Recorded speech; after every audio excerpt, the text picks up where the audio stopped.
Well, US President Barack Obama is telling congressional Republicans they will not, in his words, collect a ransom by demanding spending cuts as a condition for raising America's debt ceiling. Republicans are just as adamant, insisting they won't raise the debt limit unless the president goes along with spending cuts.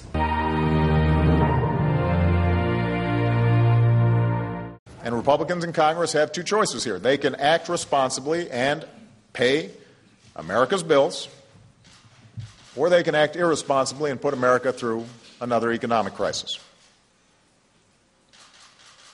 But they will not collect a ransom in exchange for not crashing the American economy. The financial well-being of the American people is not leverage to be used. The full faith and credit of the United States of America is not a bargaining chip.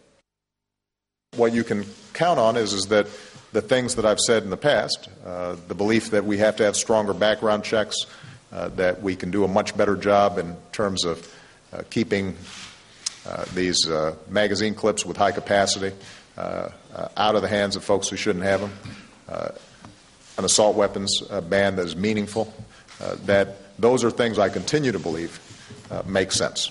Okay, will all of them get through this Congress? I don't know.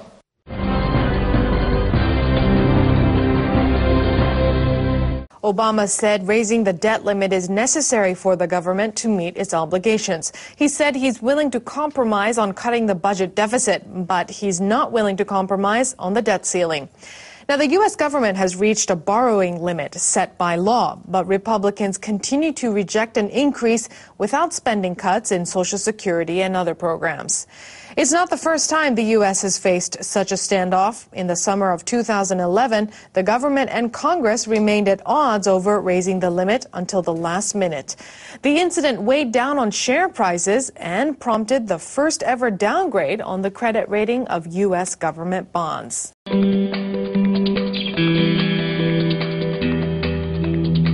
Within the next week, Obama promised he would announce a series of measures to help reduce gun violence following the Sandy Hook massacre.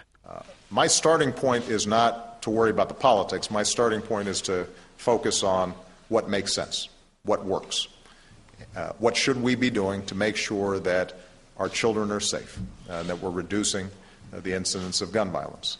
And I think we can do that in a sensible way that comports with the Second Amendment.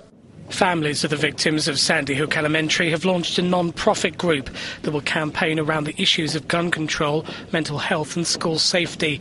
It's been formed in memory of the 20 children and 6 adults slaughtered by gunman Adam Lanza on December the 14th.